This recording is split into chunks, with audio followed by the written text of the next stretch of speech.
This full moon is bringing in a deep resonance within our soul that we can build from a magical reality. Hello and welcome to the All 12 Signs video series for the Capricorn Full Moon, the second Capricorn Full Moon that we've had in this Cancer season. My name's Chloe. I work with card divination, astrology, and I channel multi-dimensional energies through my body, as you just heard and as you can see. And this brings in healing, attunement, and activation codes to the messages that come through in these readings. So for those of you who know your time of birth and know your natal chart, I recommend you check out the sign that falls in the first house first. This is called your rising sign, where your ascendant is.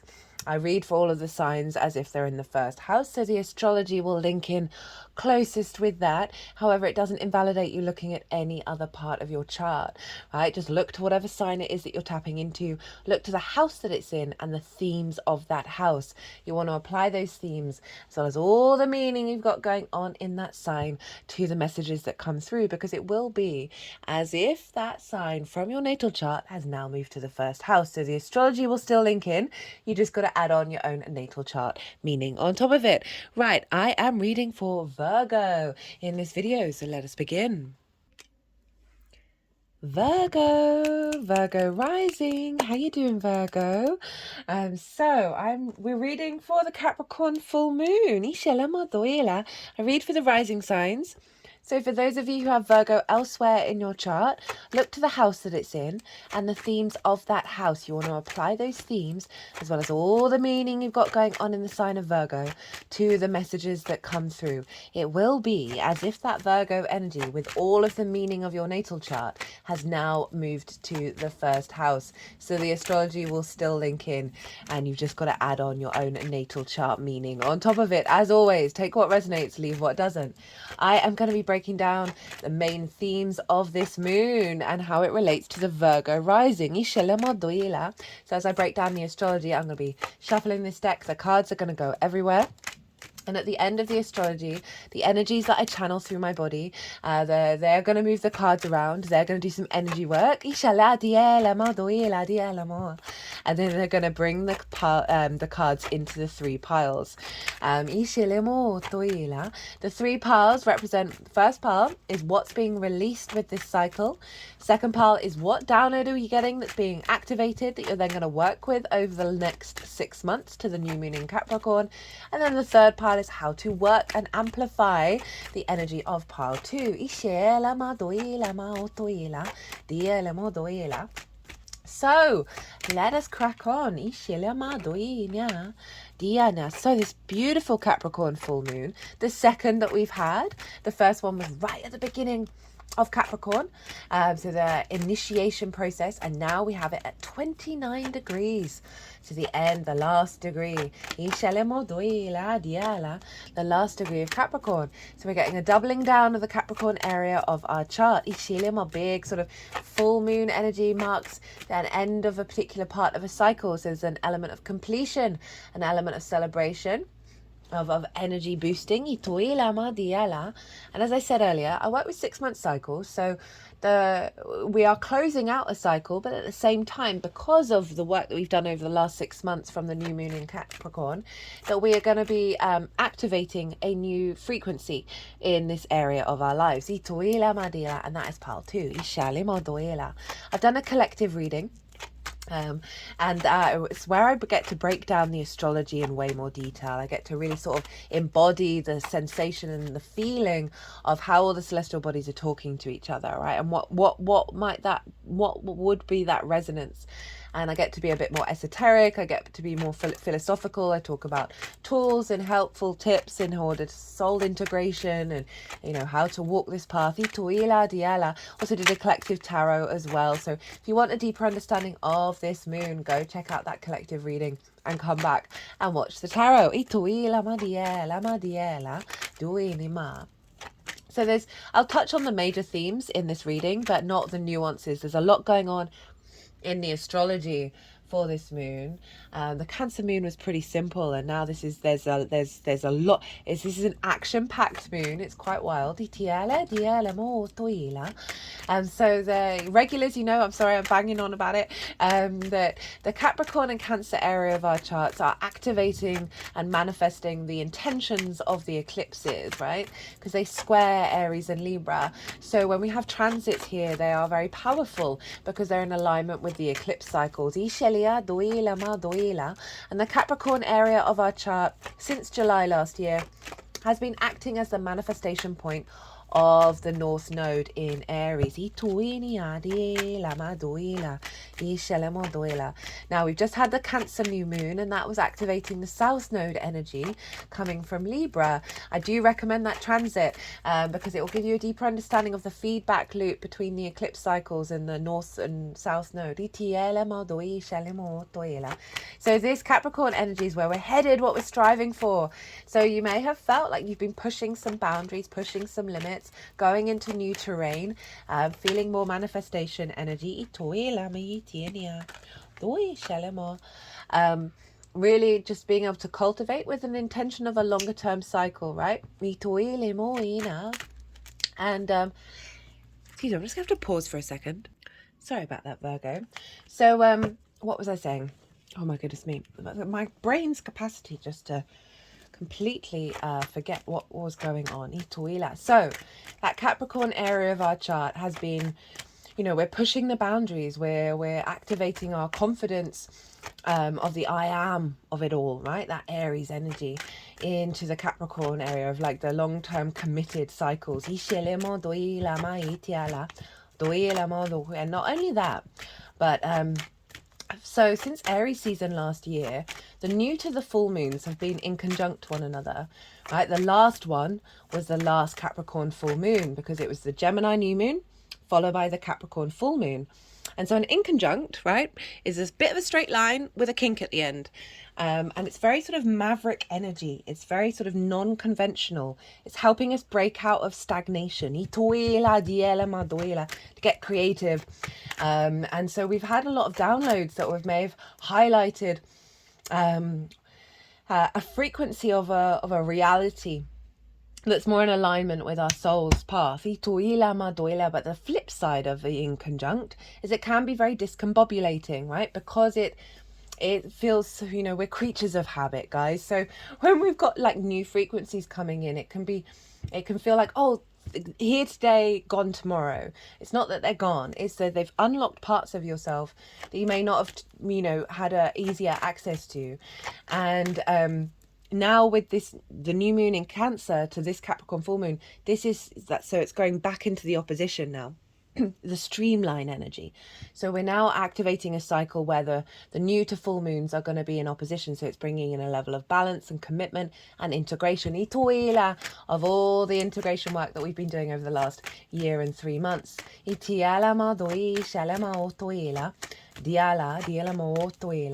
I love that it's a double Capricorn moon because this is, as I said, the manifestation of the North Node in Aries, of like where we're striving for. Aries can be very, very independent, whereas Capricorn is like, I'm going to do the work, I'm going to be very committed.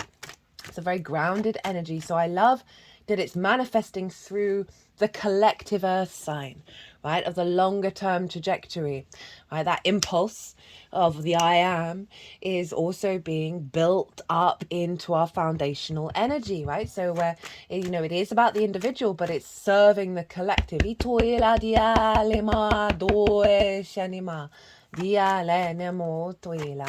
So where is this happening for you, Virgo? Well, this is in your 5th house, a fellow earth sign.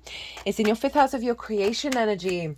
Everything that I'm going to say stems from this, right? It's the house of joy, of pleasure, of love, romance, dating, play, amusement, games, children, literal children, children you work with, children that are your own, your figurative children, your inner child, things you birth into the world from a creative point of view.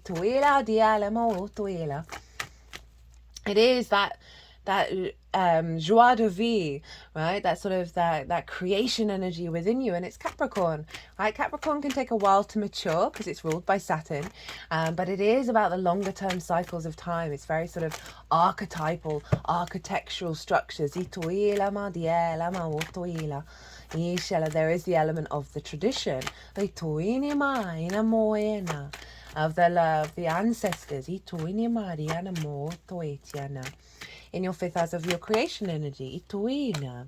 So there's a full moon happening here. It's trining your Virgo ascendant, which is how you embody yourself, right? The lens in which you navigate through the cosmic waters. And so a trine is an aspect of Jupiter. So it's a very soft, easy, free-flowing energy. It brings inspiration, elevation, expansion, a deeper knowing, a deeper faith. A deeper faith in your sense of self. You're able to embody this very potent creation energy into your vessel. You've had two here, so you've got a doubling down on the power of your creation energy, right? That's going to last the test of time.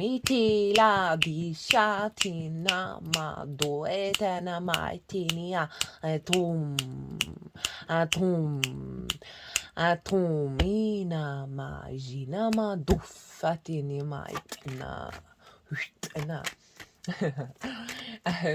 so right, we've got a double full moon, right? So there's a real sense of leveling up quite quickly.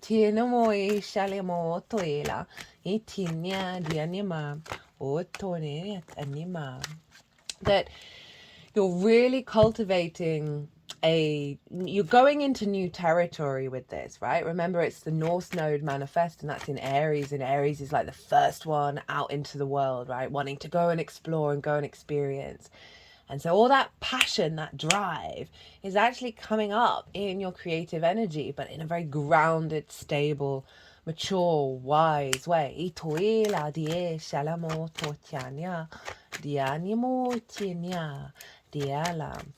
And so with this full moon, okay, right? So one, it's illuminating a deeper level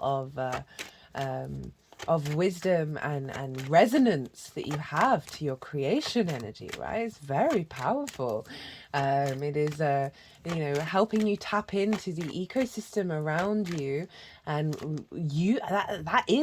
that's what you have as your access of your creation energy.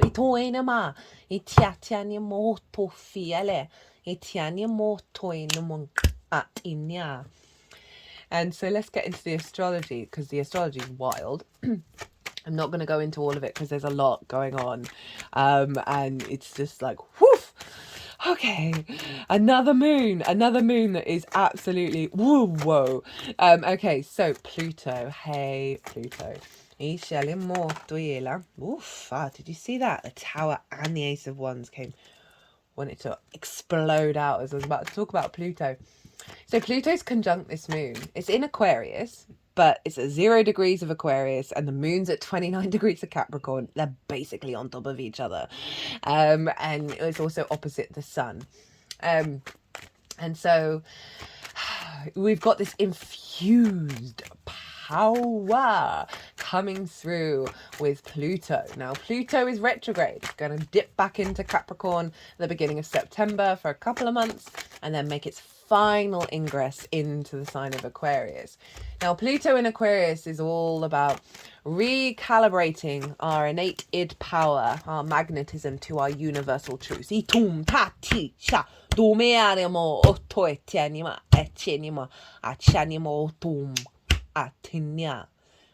had a big stint in Capricorn, and that's seen a rise in the collective around grounding, around being aware of the traditions and the ecosystems, and feeling more connected to that.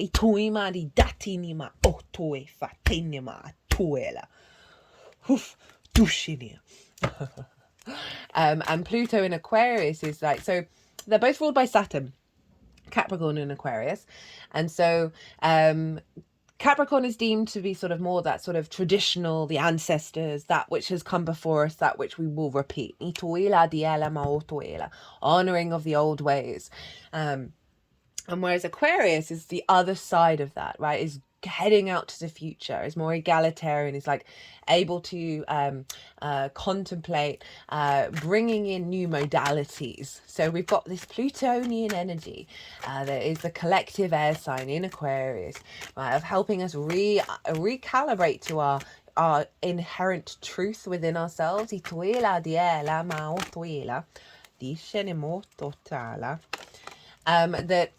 is combining forces with the wisdom of the earth, of the great grandmother, right, of the ancestors of the tradition. It's not about rejecting it all, right? We're fools if we reject everything and set off on our own stead, because that's implying, well, anyway, I won't go into a philosophical conversation about that. That we've got this beautiful energy of the harmonization of all that has come before with the intention of expanding into the future. And it's in your 6th house, right, Aquarius, of how you work, physical health, routines, co-workers and pets. So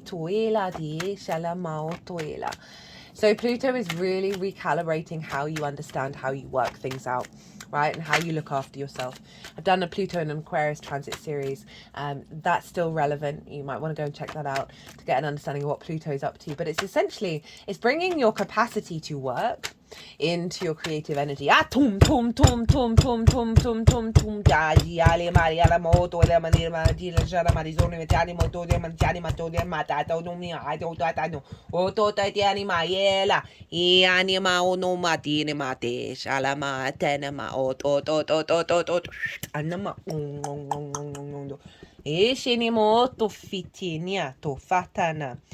they just put it at my third eye.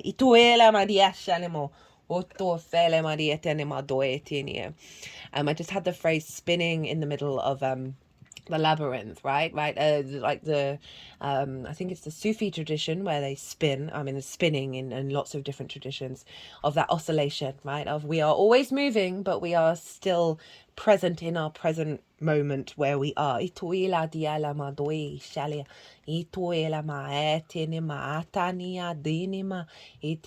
the Sri Yantra. This is the union of the masculine and the feminine energy. Right? Capricorn is earth. It's yin in nature. Aquarius is masculine. It's yang in nature. A unification of it within you, within your creation energy, of your capacity to put yourself to work in the regards to your creation energy. And I really love this. Right, there's a level of dedication here and a magnetism of pulling some really powerful energy within you, and your ability to then harmonize that into understanding how you figure things out, right? And doing it so from a place of creativity and love. And obviously, Pluto is opposite the sun. And where is the sun? The sun is over in your 11th house of hopes and dreams, friends, groups and alliances, and reaping the benefits from your 10th house, right? The house of good spirits and the house of joy are unionized right now with this full moon. And what I'm feeling is there's a level of vision with the sun over in Cancer, right? The illumination of what one's hopes and dreams may be. That Pluto energy is like drawing that into your intuition, the moon. Of it's about following your intuition and meeting your creative needs that is going to fuel the vision of your hopes and your dreams. It's about the process rather than the end event.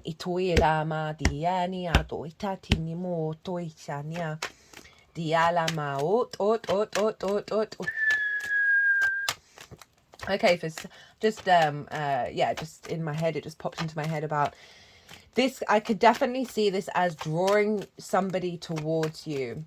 If we're thinking about the romance side of it, because I don't ever like to completely neglect that part, drawing in relationships that are in alignment with collaboration, right? Because of the sixth house of work, right? Of being the adult in the room and like really being able to create something together. I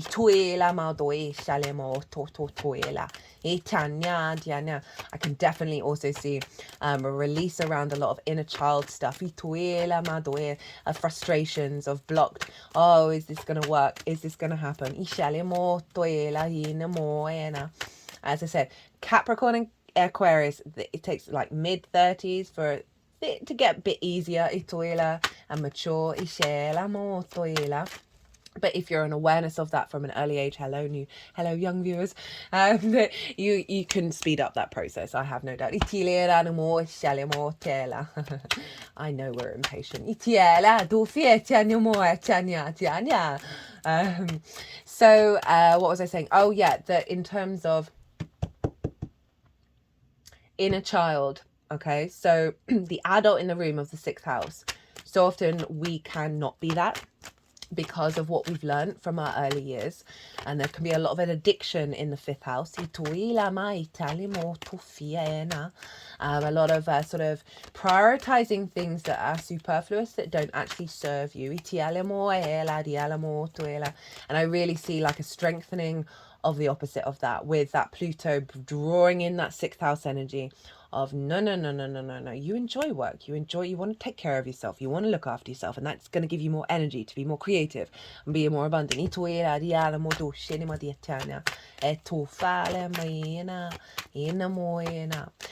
right, so what else is going on? So we have the opposition, right? And then we've got Neptune and Uranus over here, right? So Neptune, hello Uranus, and they form sextiles, and they form what's called a cradle, and then they'll trine each other, right? The sun and the moon, and that forms a cradle. So essentially we are being birthed by the sun and the moon, Pluto, Neptune and Uranus. So the outer planets are influencing these luminaries that are where the manifestation of the North and South Node are happening.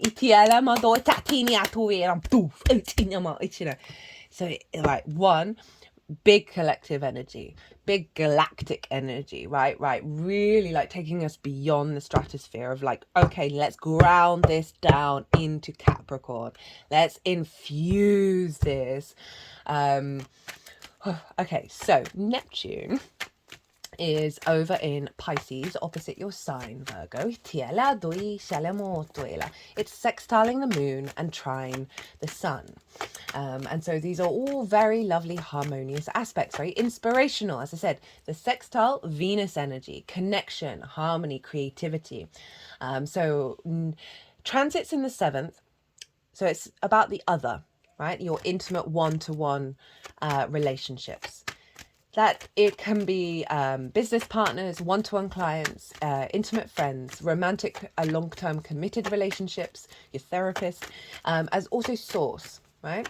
And so transits in the seventh can highlight your understanding of self in regards to how you reflect with the other, how you show up to the other, what's going on with the other, or just, I find it for those of you in relationships, right? This is going to be harmonizing the one-to-one dynamic with your creation energy that's serving you for the long term, right? That's in union with your hopes and your dreams, right? This is really adding a level of one, releasing of some stagnant energy with the full moon, and then activating a download code that is essentially birthing us into understanding the magic is real. I can't really express it in any other way because of the Pisces Capricorn dynamic there.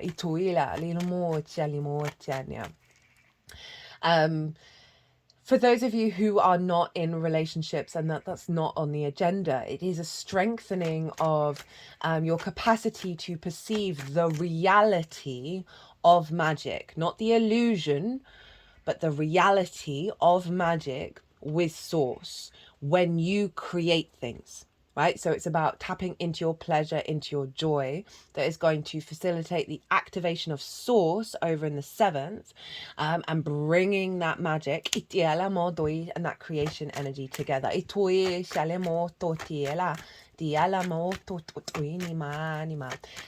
Uranus over in Taurus is trining the moon.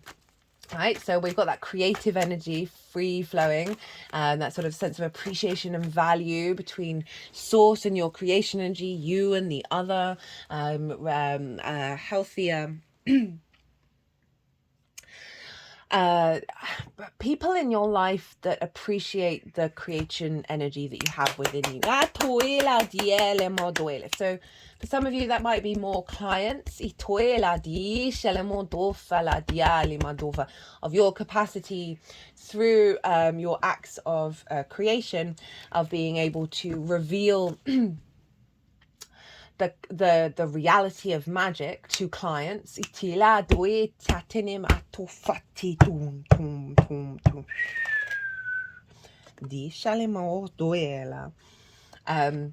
And there's a receptivity there. And I forgot to mention, Neptune is trine the sun, which is an aspect of Jupiter, which is all about wisdom, elevation, expansion, a free-flowing, abundant energy, and your hopes and your dreams and bigger groups. So there's something around your capacity to bring the very personal, the very intimate, the house of the other, and that intimacy and that connection to source to be visible to, you know, perhaps the bigger groups in your life. Your community.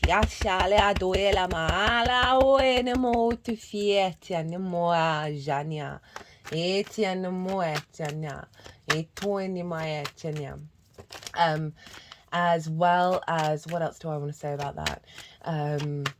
Just finding a lot of inspiration from source in regards to how to activate your hopes and dreams and advance them in via the root of your creation energy. Now, Uranus up in Taurus, your 9th house, right? So we've got all the earth signs activated here. Virgo, and Uranus is in the 9th, so this is about your perspectives, how you map yourself out in the world, the bigger questions, the connection to source, science, nature, whatever it is that you know you're a part of, but you are, that you, and how you work yourself out within them. It's also about teaching and learning and foreign travel, because it's all about perspective and sharing perspectives, essentially, in a nutshell. And Uranus is there. We've just had a Mars-Uranus conjunction. Did a pick a card reading for that, so go check that out in the pick a card playlist. That's activating a 2-year cycle of Uranus and Mars, helping us liberate our soul's frequency and take action and be confident doing so around your perspective. So very independent revelations around your perspectives and your understanding of how you share them. Clearing some blockages away from that. But unless you're a newborn child, we're not going to have that in the sign of Taurus in our lifetime. So that's the last hurrah there. Ituela will be in Gemini next year. Not next year, 2 years time. Itana. And so Taurus, of your perspectives, you know, you had Jupiter move through there. There's a real confidence boost here, right? There's a real sense of unity of Uranus wants you to be confident and comfortable being your unique self. Right? It is the liberator, right? It's very independent. It's very able to shift stagnant energy. And so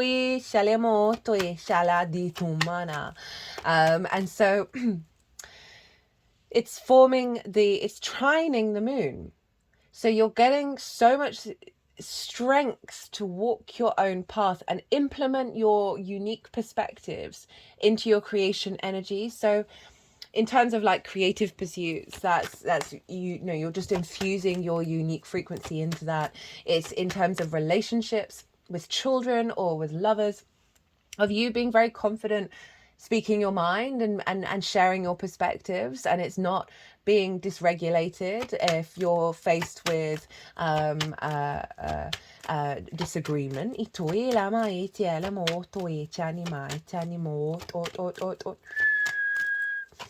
I can see more Okay, what? There's something else that wants to come through. So with that trine, in terms of a deeper knowing within your inner. There it is. So the wounds of the inner child. The freedom of the inner child. Being infused into this moon, right? Of genuinely just like sacking off a lot of nonsense. Like we're over it. Come on. We got it. There's more fun things, more stuff to do. So I feel like that Uranian energy is helping sort of via the perspective, right, of bringing in like, hey, right, you're safe, you're good, don't worry. And you know, there's going to be a real strengthening of that, that's allowing more energy flow within you, because we're obviously stuff that happens to us when we're a child. It's like deep rooted energy entanglement. They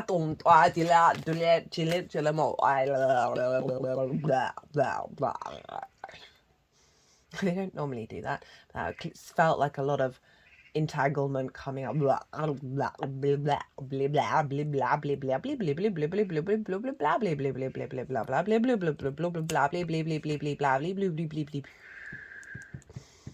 bleep, bleep, blah, blah, bleep, bleep, bleep, bleep, bleep, bleep. Maybe they're trying to do baby noises. I don't know. Bleep, bleep, blah, bleep, bleep, bleep, blah, bleep, bleep, bleep. Not had this before. Bleep, bleep, blah, bleep, bleep, bleep, blah, bleep, bleep, bleep, bleep, bleep, bleep, bleep, bleep, bleep, bleep, bleep, bleep. Blah, blah, bleep, bleep, bleep, bleep, bleep, bleep, bleep, bleep, bleep, bleep, bleep, bleep, bleep. At inimat, inimat, inimat, inimat, inimat, inimat, inimat, inimat, inimat, inimat, inimat, inimat, inimat, ont, inimat, inimat, inimat, inimat, inimat, inimat. Inimat, inimat, do shat ania, do e tania, tu fatina, to e la ma, shetana. Sorry, I'm just letting this run just because it's obviously clearing some stuff out.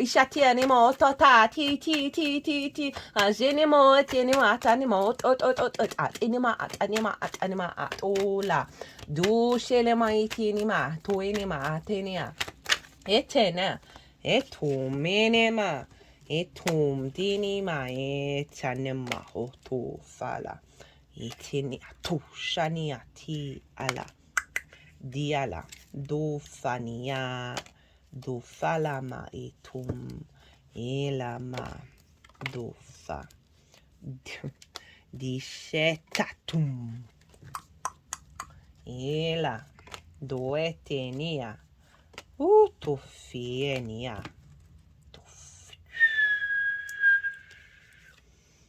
Dia tinama otofitiala ma jatinima.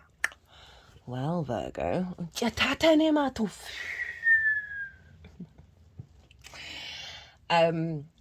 Yeah, of like, hey, like the strong Uranian energy is able to like just disconnect and move on quite phenomenally. So I really like this coming through. And it's not about not respecting the process and respecting the energies, but sometimes that just, there's just some stagnant energy. I talk about this in the collective reading. No. I didn't talk about the collective reading. I talked about it in the introduction to the Uranus-Mars conjunction. It'll give you some understanding of what I'm referencing, of just the confidence, just to shift the frequency, and bypass all the sort of the micromanagement.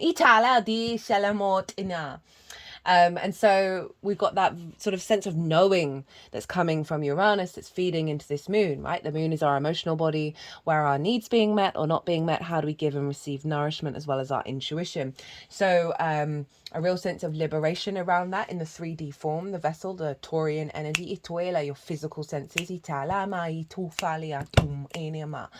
as also, very much so, lots of inspiration.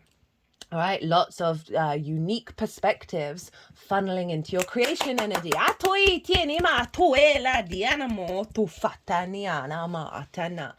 And Uranus is sextiling the sun.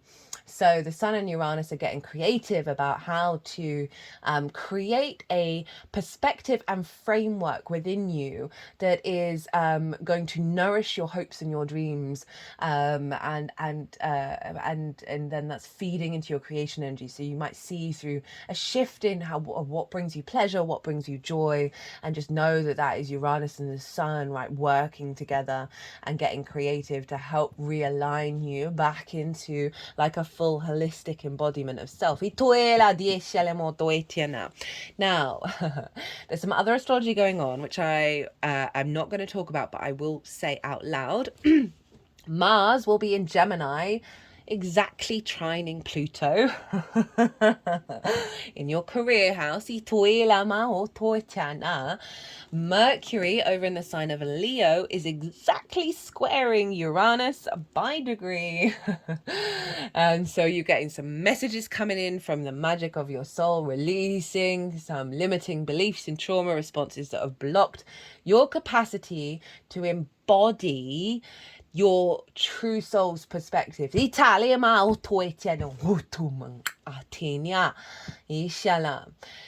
want to look to where Saturn is. Saturn is ruling Capricorn. So whatever's going on with Saturn is influencing what's going on with this moon. And Saturn is over in Pisces, hanging out with Neptune. So this is in the 7th house. So essentially, right, Saturn, you know, I won't go too much into what Saturn's up to because there's lots of Saturn transits on playlists out there, so you can go check those out.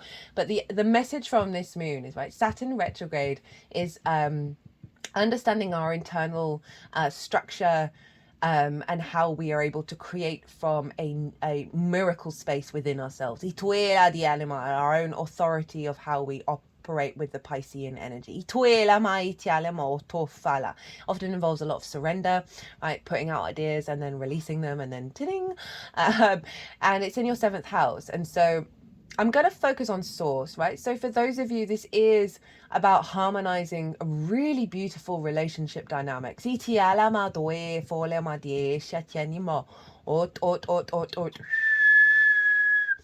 But I want to focus on source, okay? So you're really getting a strong connection from source that is serving your longer term goals in relationship to how you show up with the other and how the other shows up with you.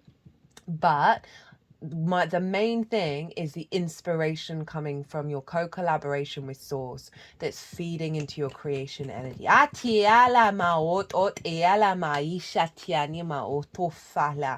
that by consequence will have a knock-on effect with your relationship dynamics. And so Saturn's able to make the magic concrete. I would spend time creating space for a conversation between you and Source. But you know, you can do it while you're dancing or while you're doing something that brings you joy. I feel like you're going to get some downloads that way.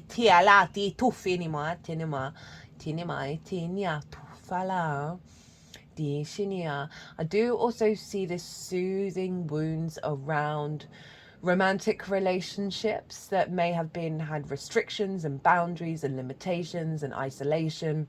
I can see a lot of wounds being healed around that with this full moon. That's just a little side quest there. Jupiter rules Pisces, so what's going on with Jupiter is influencing what's going on with Saturn and therefore this moon. And Jupiter is over in your 10th house of your career, Virgo, your life purpose, your visibility, your reputation. Do go and check out the Jupiter and Gemini transit series. I mean, to be honest, all of that Gemini energy, all of those transits, the moon, the Venus Sun conjunction, the Mercury Sun conjunction, that all felt like very potent energy that we, even though we're not in Gemini season anymore, that we can then utilize and work with. It feels like it's a core key for us unlocking the next stage of reality. So but that's a year-long transit, so that's all still live and all still relevant. But Jupiter in your 10th house, right? So this is a focus around your life purpose, okay? Career can be your life purpose. It can also facilitate it. You know, the happily ever after can be a life purpose. Having the best garden that brings you joy that you can basically create in a jungle, that's also a life purpose, right? It's going to be very specific to all of you. But there's something around here of Jupiter expanding the wisdom and the faith and the knowing of the path that you're on. Gemini is very curious, very creative, very playful. It's also about good publicity. More visibility.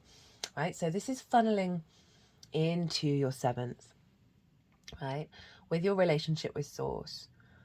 So Jupiter's kind of going, oh, hey, Saturn, right? The strengthening of the foundations of your understanding of self in regards to the other needs to be in alignment with the soul path.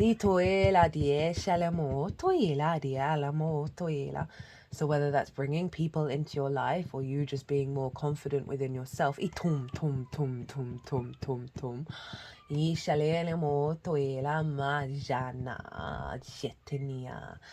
And so Jupiter's sort of saying, I mean, I'm nervous of saying this, but it just keeps wanting to come to my head. Jupiter's kind of winking, saying, hey, you know, whatever creative thing's going on, can we make this a bit more visible? But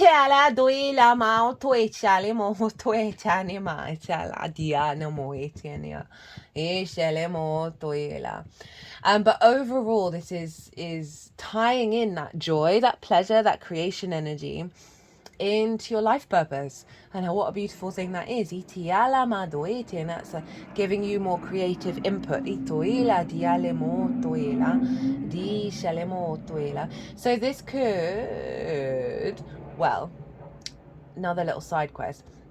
This could see an expansion around your visibility, around your reputation, with your career. You know, seventh house can also be clients as well. So a strengthening of more clients coming in, which means you can have more fun because you've got more money coming in, right? It could be as simple as that. But I really do feel that this is your capacity to bring intimacy, right, into the work that you do, into your creation energy. And you know, authenticity and intimacy are very potent energies.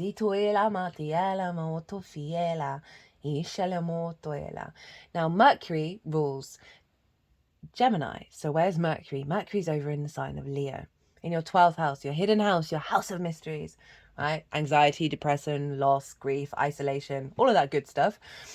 Right, those unconscious spaces where those trauma responses and limiting beliefs like to hang out, deep rooted in our uchinama. But it's also the magic of your soul. It's a very, very potently magical house. And Mercury's there. So you're getting whispers from your frequency, from your souls, the soul's magic, right? You're getting a lot of, yeah, I'm just getting whispers coming in that's feeding into Jupiter of like, it's like it's the big reveal. Because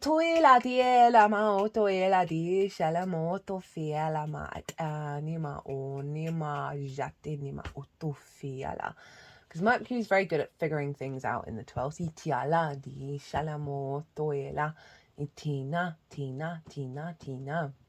It's ruled by the sun. So where's the sun? Well, back in Cancer. So the sun is influencing Mercury in regards to your hopes and your dreams, right?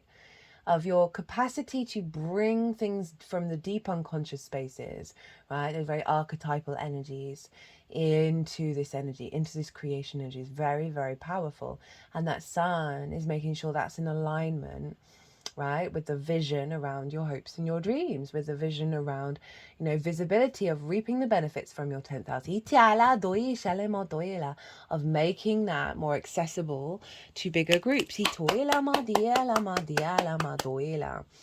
I can also see this as a releasing of wounds around limiting beliefs in terms of your life purpose and your career, right? We can sidestep that and prioritize relationships, or we can get distorted by what the others told us. There's all sorts of stuff in those in that 12th house that can be released, that is being pulled back into a deeper sense of nourishment of your soul, that is activating a clear alignment with your capacity to create on this planet.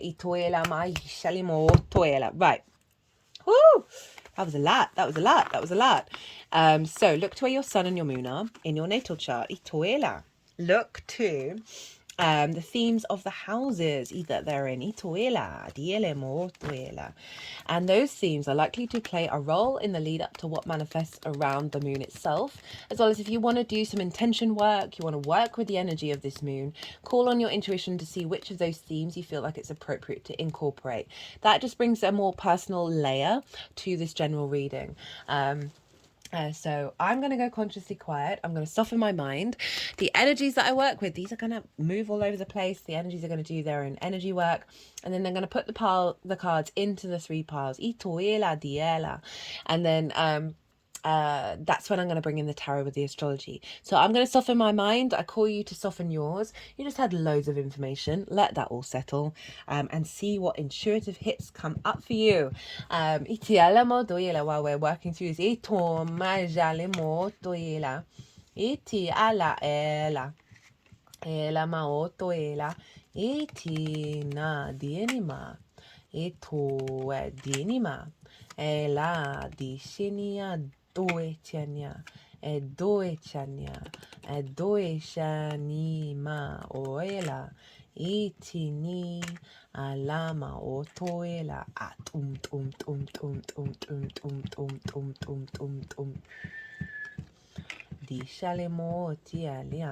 Something about the hermit. It wants to be here in the upright of like, this is what's being released.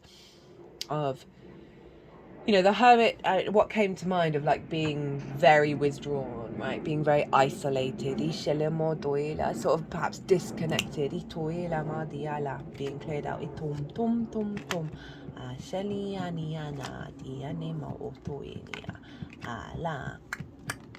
Ala di shala doela ma atini dom dom dom ena dom dom dom dom dom dom dom dom dom ishinia diala alianiana aliania mano jania doela atumela diala ela inama ojenia atiniania hufatinia tanama atanima ala enia alinama ito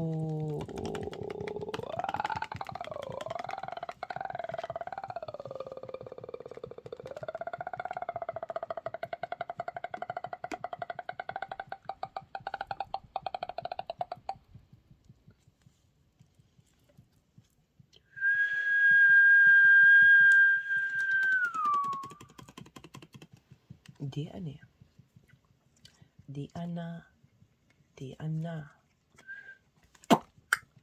Dijala, Doetinia, Diana. Okay, a little side message there. So it's so interesting they did that noise. Not done that before. I mean, I've done it before in my lifetime, but I don't think that's happened in a reading. So I felt very primal. Ialiania, Ialiania, Ialania, Ialanina, Itoela, Itoela, Iela, Doela, Dushinimatiala, Dofatiniama, ot, Dishanianima, Toelena. Atoela, diala, diani, diania, doe shaliana, dianima, doela.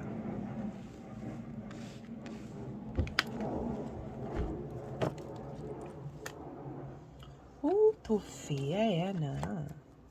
Itini. Otola.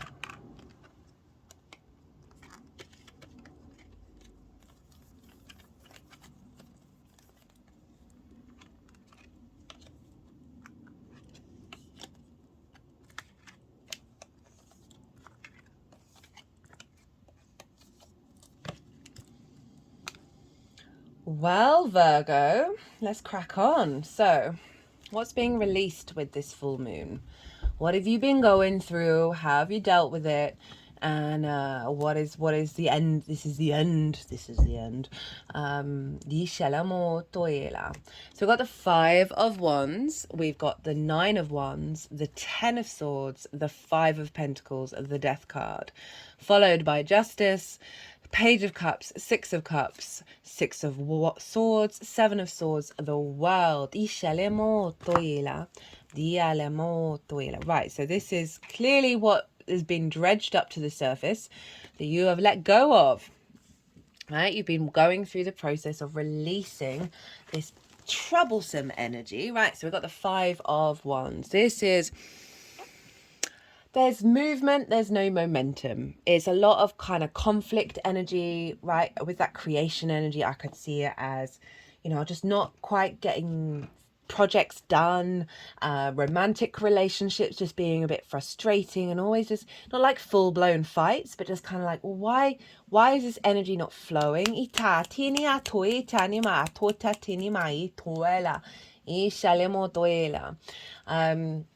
Just came while they were doing that, of like, sort of, you know, I talked about the inner child, right? So like a level of sort of low level disruption and momentum and movement going on in your early years that then kind of gets sort of recreated in your creation energy, right? And how you find pleasure and joy, and they're just feeling like it's not quite enough, it's not quite satisfying. But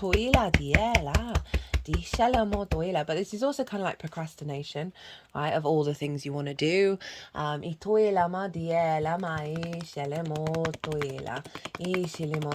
Just the phrase rubbing up the wrong way. It's just like an irritation floating around, where it's just like, why is this clunky energy? For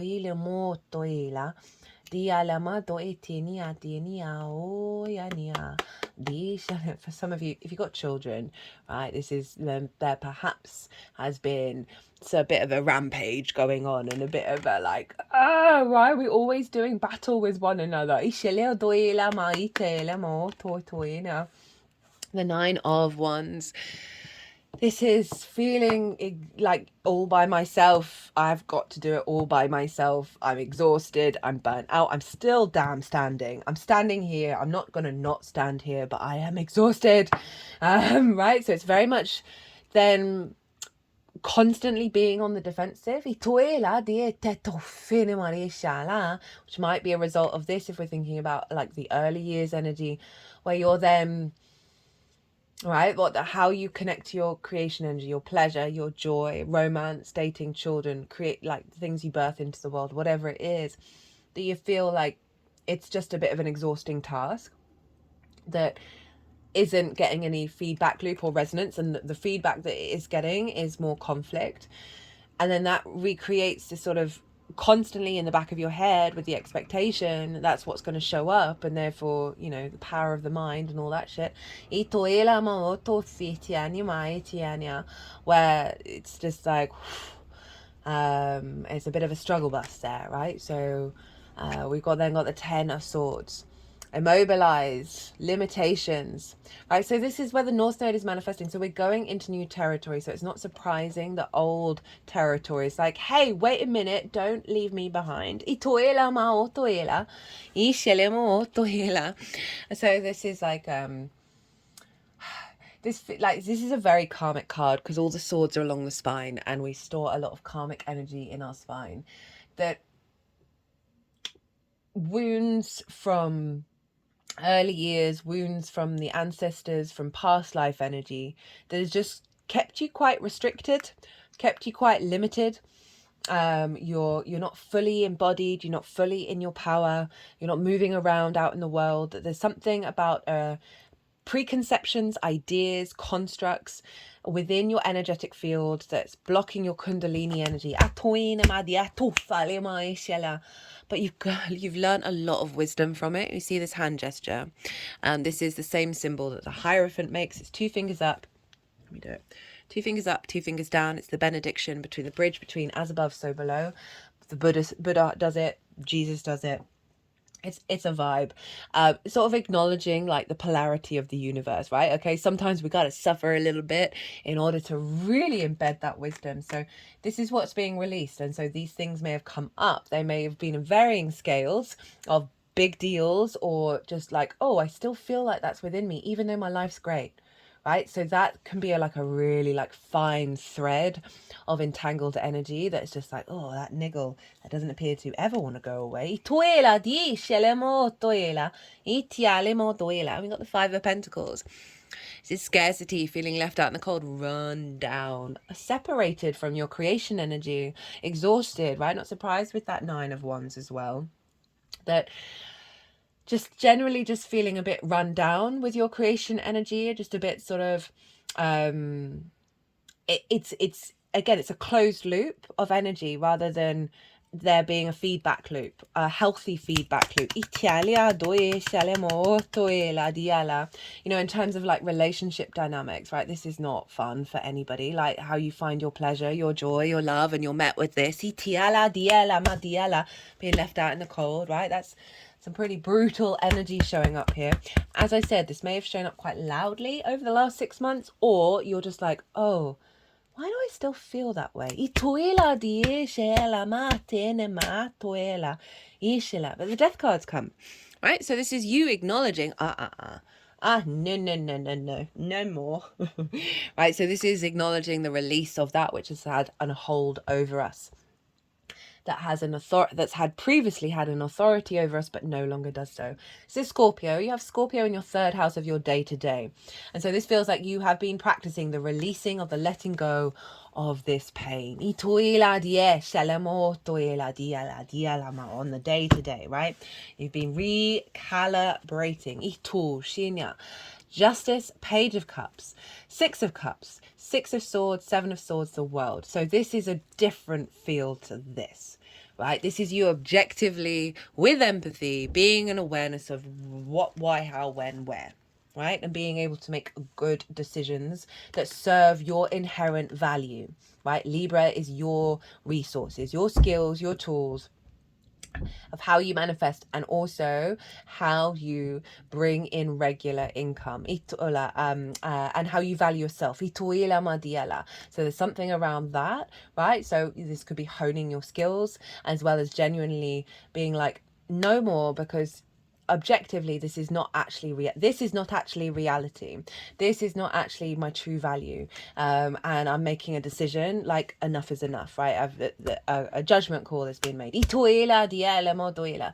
then you've got some really beautiful energy of like talking, you know, being more intuitive, being more in your flow, being aware of the non-linear world, of seeing the magic, getting out of the old patterns, the old cycles, messages of love, right? Communing with source, getting more creative, getting more playful, right? Very playful energy, the Page of Cups. So feeling more intuitively guided around your pleasure, your joy, your creation energy that is elevated, and like, okay, no, I'm going to put this into practice.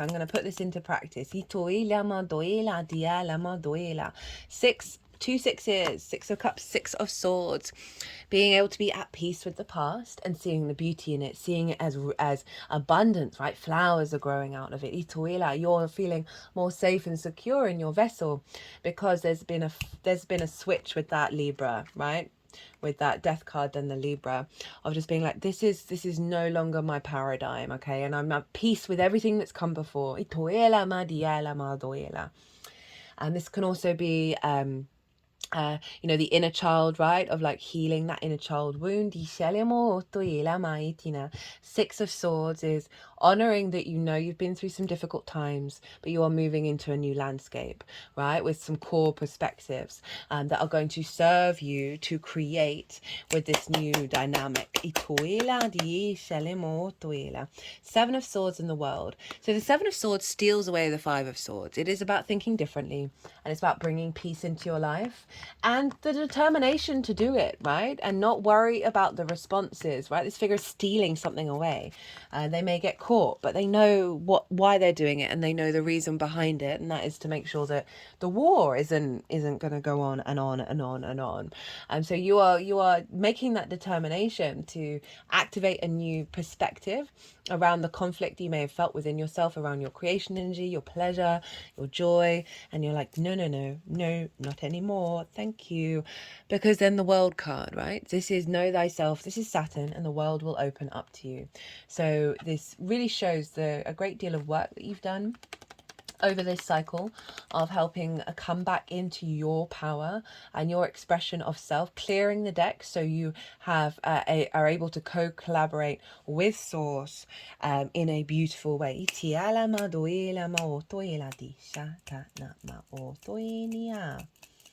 Right, do they want to do this first?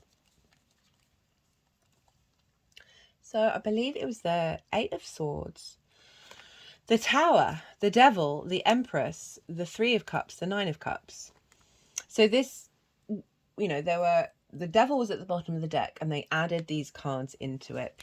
And so the Eight of Swords is a Jupiter and Gemini. And I love this card when it shows up because it lets us know, oh, something's an illusion, right? There is a limiting belief there. All of them are, let's be real.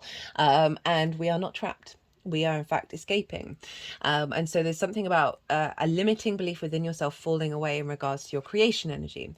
The Tower card is pulling down those limiting beliefs in order to activate the true power of the Devil, right? Of Capricorn.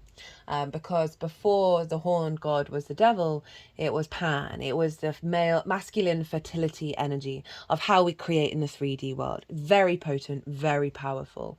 So this is reconnecting you back to that big mountain energy within yourself. With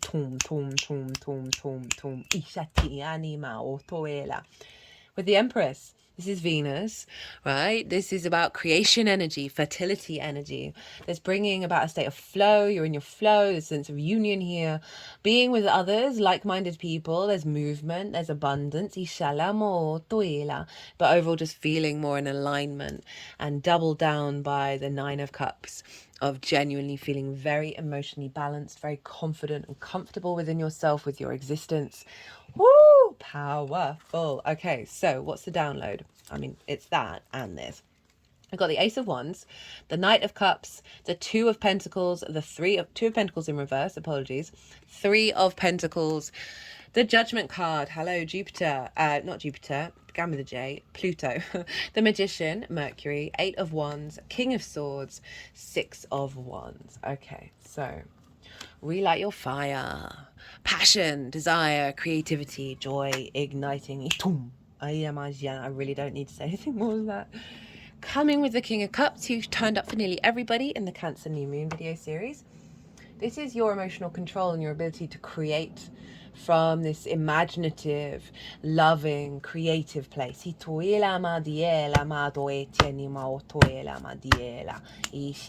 Being very sovereign in your emotional field when it comes to the energy of the fifth. A real, like I am who I am. I'm not getting dysregulated by external factors, and I am in fact standing in my power. Two of Pentacles in reverse, a removal of sort of survival mode, of like juggling lots of different things and feeling like you can't contemplate joy, you can't contemplate pleasure. This is coming in reverse, like a release of the hamster wheel. Three of Pentacles, mastery of self, right? And by doing so, either activating other energies within yourself that have different skills, drawing towards you others who can collaborate to build something beautiful and long lasting. But overall, there is a sense of mastery and your ability to keep going, right? So this figure, I always like to use didn't do the traditional route, right? Of one of the many professions that our parental figures would prefer that we get, so we're stable and we're secure. This figure went and decided, oh no, I'm gonna go carve marble for my living. Not even for my living, just because I love it. And because of that, because they really honored their authenticity, they were able to cultivate a sense of mastery within yourself. So essentially go your own path, go your own way, and put that into practice, right? And it's building something beautiful for you and long lasting. Judgment, resurrection, ascension energy. This is Pluto, right? So this is I'm going to take action. I'm going to work with this. I'm going to bring a level of the adult in the room and the maturity to my creation energy. That's not about not having fun, but doing so in a way that's really nurturing and nourishing for yourself. But overall, an ascension energy when it comes to your capacity to create and find joy and find pleasure, right? These are the dead. They are grey. They're being raised up by the angelic frequency, right? So there's an element of any wounds of old selves, ancestors, whatever it is, any wounds that they may have faced where they're like shivering in their coffin going, oh, I didn't get that cake that I really wanted, and the lady down the road got it, and then I died of plague. That kind of energy, like that, kind of like that. Oh, the sourness. Which is very understandable for our spirit to sort of latch onto. And that the angelic frequency is sort of raising that up and saying, okay, no, here's the bigger picture. You're good. Let's move on. So this is, again, you know, also utilizing the resources of the ancestors, right, in your power of bringing things into being. Speaking of bringing things into being, hello, the magician, your ruler, Mercury, right? This is acknowledging, get playful, get creative. You have the resources around you in order to manifest things in your life, right? Don't do so with expectations or assumptions. Enjoy the process, enjoy the ritual, enjoy the actions that you're taking. It is, the magician is a bit of a performer as well. That I love that's coming through. It's really supporting the embodiment of this energy, right? Remember, it's trining your Virgo energy, so you're getting a lot of inspiration from this moon of how to walk your talk from a very creative place. Alignment, right? Things falling into place. The King of Swords with the Six of Wands. The King of Swords is Aquarius energy, so you having clarity and vision to act on the inspiration that you're getting via source with yourself, co-collaborating with your unconscious mind, whatever it is that you connect to. So this is saying you're getting a lot of inspiration with this transit, a lot of sovereignty in your creation energy frequency that isn't going to be messed with. But also remember that Aquarius energy of you, right? So again, creative pursuits or relationships that work and collaborate. Six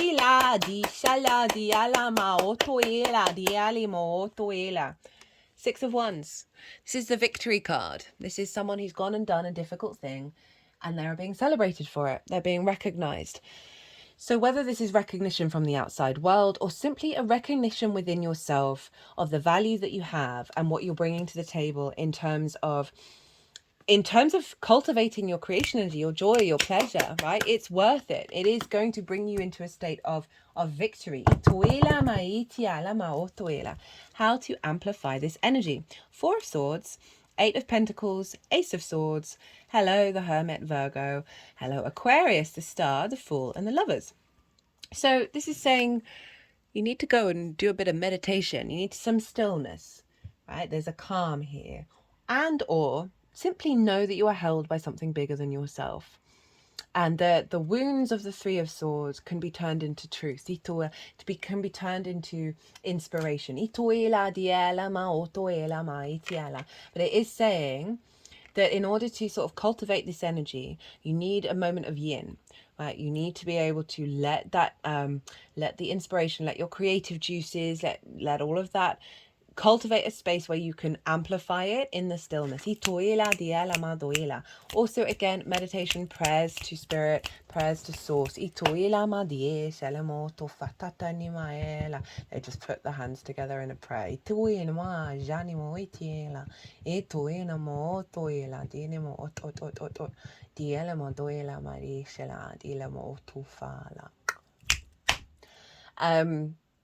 Yeah, just honoring the intentions, right? Your mindset. That you are held, that this figures in a church, so it's kind of representing being held by the universe, right? And know that. And know that you are safe and secure for you to play. We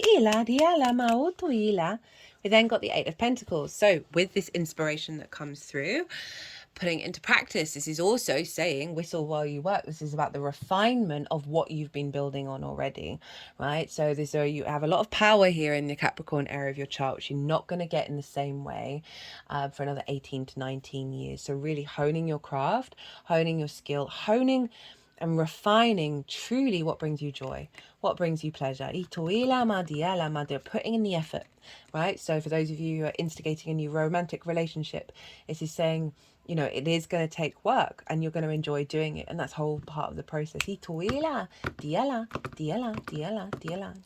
But you've got some really great energy showing up of like, how to amplify this is to do it every day, right? Find space for you to tap into joy, tap into your creation energy, and then put it into practice.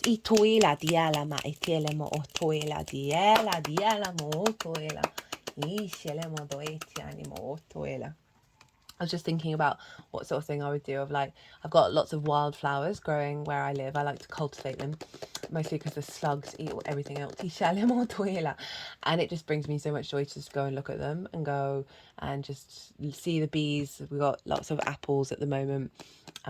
See the bees floating around, the brambles, and just really just tapping into the absolute joy of existence in that very, very moment.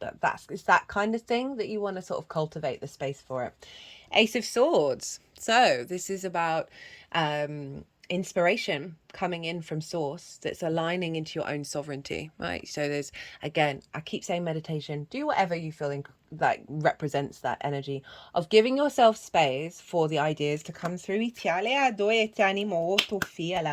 overall, it is that sense of acting on that inspiration as well. Again, without expectations or assumptions of how it's going to pan out. Then 4 major arcana. Okay, all right, Virgo. So trust in your inner wisdom, trust in your perspective, and also put it into practice.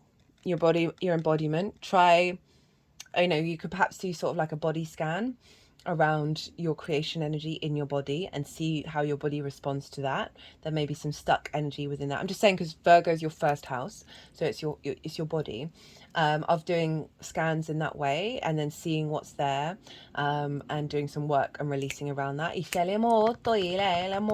But overall, it is just like, you do you, boo.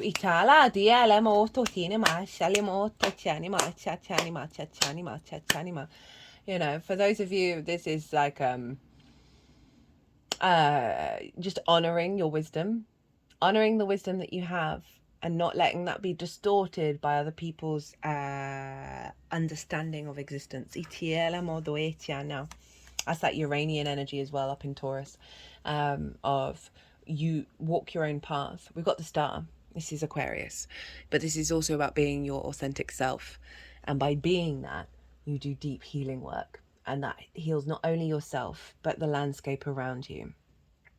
This is about hoping and dreaming in a new frequency. So this is also about integrating the galactic and earth energy within yourself. But it is calling you to strip back your masks, right? Who are you, Virgo? Who are you underneath all of that clothing, underneath all of those layers? And how much are you attuned to it? You are 3rd generation stardust, FYI. But this is also your work house. So again, it's kind of saying you've got to put this stuff into practice. You gotta find a way of integrating it. to really amplify it. The Fool and the Lovers. I'm just thinking about relationship dynamics. And how this is showing up. I mean, you can apply all of what I've said to that in terms of getting over past hurts, right? Seeing the truth in it, putting in the work in relationships, finding new pathways, new ways of looking and thinking about creation, joy, love, romance, making sure that you stand by your own integrity and putting in the effort to work hard at building the relationship. The Fool and the Lovers. Oh, a lovely cards to end on. Walk through life from an open-hearted space. Be a bit delusional. This fool's about to jump off a cliff, but a new reality is going to appear. So it's about taking leaps, taking new chances, experimenting, being playful, being curious, being open, not limiting yourself. This is very much Jupiter and Gemini, by the way. You know, it's also highlighting the new beginning, right? Of it's almost like training yourself not to expect the repeat. And putting it into practice over and over and over and over again. But it's also very independent energy. So again, it's really confirming. Sing your own tune. The Lovers. Hello, Gemini. So 1, fall in love with your own creation energy. Fall in love with that power, right? And I say power in a beautiful way, not in a give me all the power. Maybe that as well. Fall in love with what brings you a spark in your life. Seek them out. Find more of them. They can be very, very small, and build on them. Because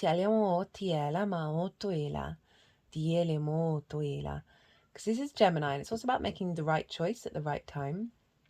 But in terms of how to amplify this energy, okay, so 10th house is your life purpose, right? I think this feels like getting real with yourself about things in your life that don't feel like they're an energetic match to that. It's not about rejecting them. It's about being in awareness and prioritizing.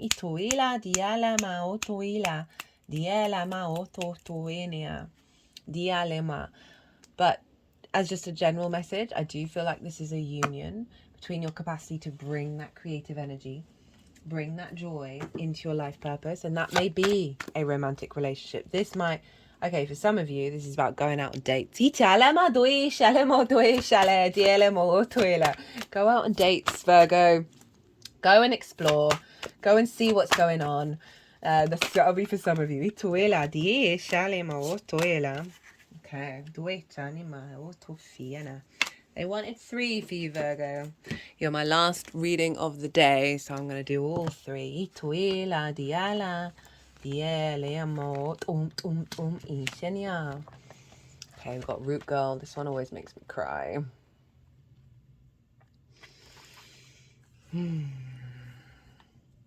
The disowned self, hidden beauty, the need for acceptance and love. So appropriate for inner child work. Root Girl sits shivering, unclean and naked at the base of the tree of the self. She is unloved, unwanted, and shunned for her deformities. She has no home, but is safe burrowing underground to dwell near the deepest roots of this sacred tree. Who is she to you? Could this urchin be one part of you that reintegrated can lead you to wholeness and true purpose? This is a part of you, the embodiment of a deeply flawed perception of your failures, manifesting as guilt and shame. When you project envy onto others or any emotion or instinct that you've learned to repress or deem unnatural, it's this homeless child self crying for attention, acceptance, and love. You want to lash out, ignore it, push it aside, all the while refusing to acknowledge this ugly quality as belonging to you. But if you would only look into the Root Girl's eyes and see the beauty and the unmet need, your unmet need, you would realize that this part of you asks for your compassion and understanding. This part of you was born when you were wounded and were conditioned to believe you were not whole, that your expression of self is somehow too much or too little. You may have even inherited this creature from your ancestors. However it was, this child self came to be curled up at the roots of your sacred tree self. It's time to welcome her into your heart. When you do, everything you've been searching for becomes illuminated, and your path lights up with renewed purpose.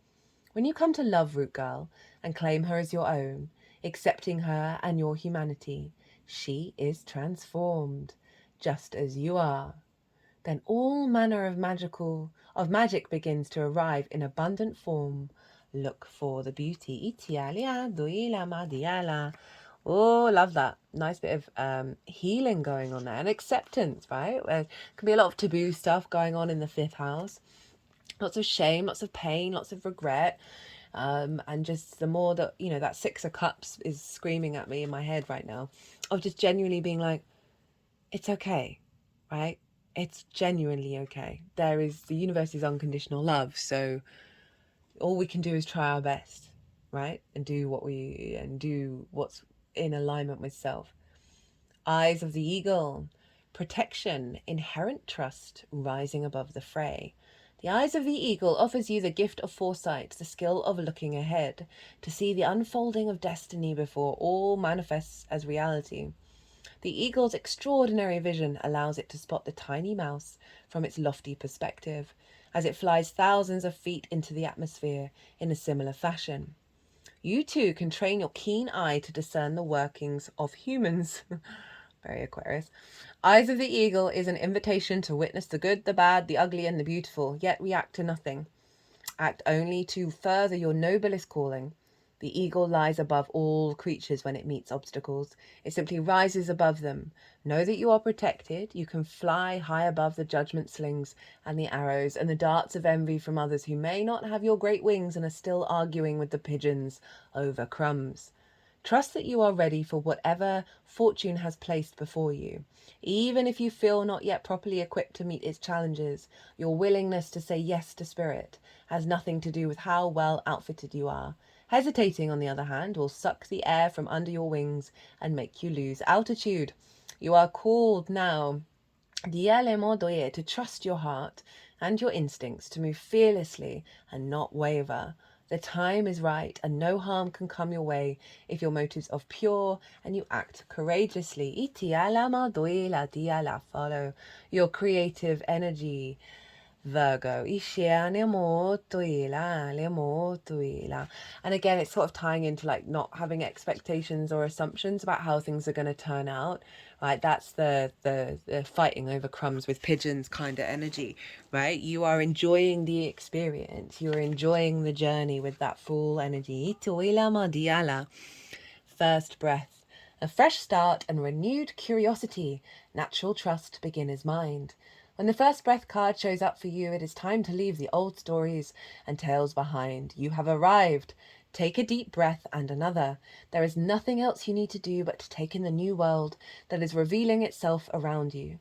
Trust your natural curiosity. There is no need to dwell on how difficult the journey has been or how tight the passage to get where you are now. Just take it all in and experience the awe and wonder of your arrival at this destination. Even if it is a familiar place you have come to many times before. Try to experience it as if for the first time, for you are renewed and the old you is no longer your concern. Practice the beginner's mind, not labeling or naming what you see and experience. That situation that was so difficult only a few days ago, just be with it and breathe. You have already gone beyond it, have overcome and resolved it. Even if no one else realizes this yet, soon enough they will, as you move on. Do not squander the power of first breath, giving the old narrative mouth-to-mouth resurrection. Use it, it says resuscitation, but it's split up, so my brain just went to resurrection. Use it for new beginnings to animate a world you can play and create in. Perfect for the 5th. Do not underestimate the power of your breath and the magic of your word. Woo! Well, Virgo, I'm going to leave it at that. I hope you enjoyed this reading. I hope it resonated. If it did, or you just simply enjoyed the cards and the astrology, it would bring me great joy and obviously help the algorithm to hit that like button, leave me a comment. I personally would love to hear from you. If you want a personal reading and want to perhaps deep dive on this or anything else, my website is in the description box. My email address is on the website. You can also book through me directly as well. I've got an Instagram account. You can DM me, we can chat. I love to chat about it beforehand, get a vibe of what we're going in for and see what happens.